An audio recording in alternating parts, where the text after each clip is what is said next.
Have you ever felt? Are you listening? Damn.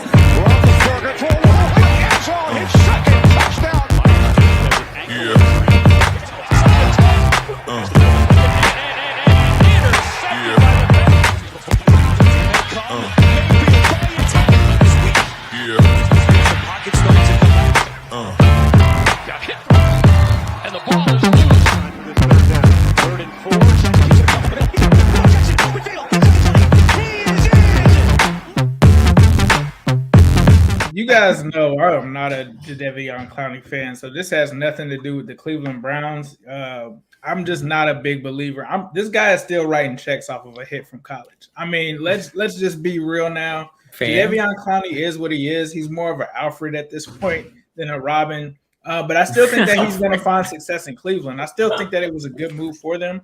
I think that he's definitely a better run defender than he is an edge rusher. But when you're playing across from Myles Garrett, that's definitely going to help free up Myles, and it's definitely going to help them. But the guy that I actually like the most from this, ironically, is the same guy who Tony said, are you really going to use this guy, Takk McKinley, to really put the Browns over the top? And I really am, because honestly, I said that's fine. Yeah, I said as long as he passes a physical, I think that you should be good. Because he failed the physical with the Bengals. But I went back and watched a lot of his film. Takk McKinley has a ton of potential. He's really kind of like what we kind of lost in terms of Carl Lawson, in terms of his athleticism. And I think that he could really turn it around in Cleveland if he stays healthy. That's the big if.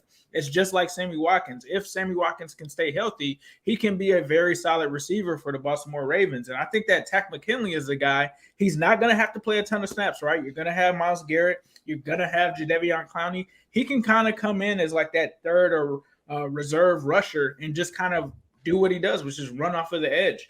So I think that Takk McKinley is actually the guy, believe it or not, that puts this over the top for me. I still think that Jadeveon Clowney is solid, but he's just stealing money at this point. We saw what he did in Tennessee, where he was the guy. I think he's in a minimum. I have to disagree with the Houston thing. Like saying that he didn't play with a defensive line in Houston is crazy, because he had Vince Wilfork. That line was completely stacked. J.J. Watt in his prime. I mean, there was really no excuse for him in that situation, and he still didn't get 10 sacks. And so I'm not going to say that, Cleveland isn't just as good as that Texans team, that Texans defensive line with Myles Garrett, but he did have players that he played around. And yes, he hasn't been healthy. That's also been an issue with them. Yeah, that is an issue. Can he stay healthy? Can he stay healthy? We literally, and this isn't against the Browns. I literally had a podcast last year, and me and Zim were like, Clowney, are you Clowney? Jadeveon Clowney? Like,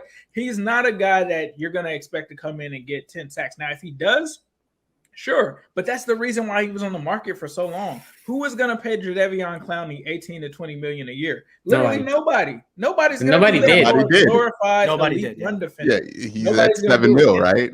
Yeah, I'm not saying that the Browns. I'm not talking about expecting 10 sacks out of $7 million. I'm just saying in general, like when he went and did the whole Tennessee Titans thing, like he's never been that guy. So I don't think that he has to be that guy for the Cleveland Browns. And Cleveland's still my number one.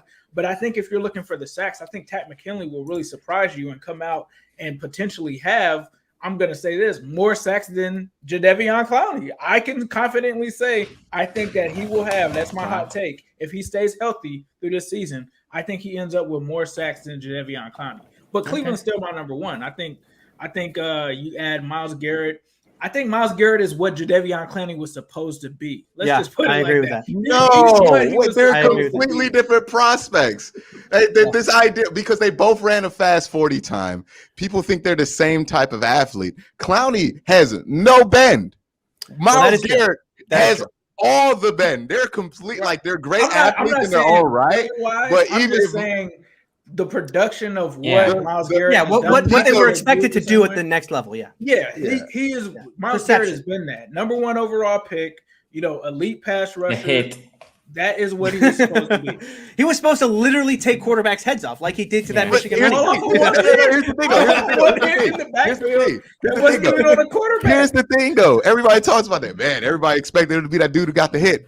What was the hit? That was a running play. What's the one thing he's been good at his entire career? It's not he can run. Electric Tyrone for now and says Quincy trying to sound like a reasonable human being. Too late, and Ace is 1,000% right about Clowney. You're not talking about me.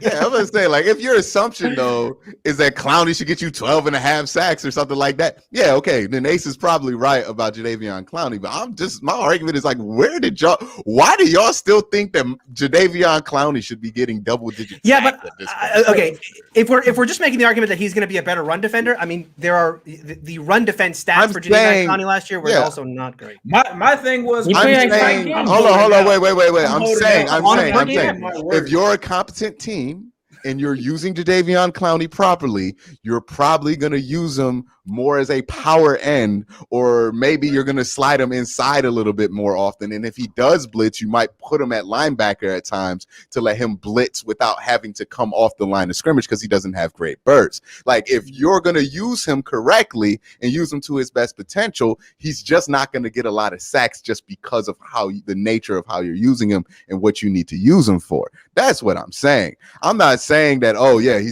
just throw him out there at edge and just leave him alone. Like, there's a clear way to use him. Obviously, the Tennessee Titans did not use him well because when he was with the Seahawks, he was pretty good, so there was some kind of disconnect. He didn't want to come back from that ACL injury on that team for a reason. So I think there is a way to use him. And if you do use him, he's a really, really good edge rusher. I mean, we talk all this about Clowney, even last year, if you average out his pressures per game, he would have been up there with the top of the NFL. So, there is a lot of use to get out of him. I get where people are disappointed because he went number 1 overall the same year Aaron Donald came out the draft, in the same year that was it Khalil Mack came out the draft, right? So he never lived up to that. But at this point, 6 years in, we just have to accept Clowney for what he is, and what he is still a very, very good player. I think he's a solid player. I think when I soured on Clowney was like last year when he was holding out because he was like, "Oh, I'm worth $20 million a year," and I'm like, "No, you're not." Like, I'm just gonna keep it real with you. Well, his agent was doing that, and he fired his agent after the season, though. Right. Yeah.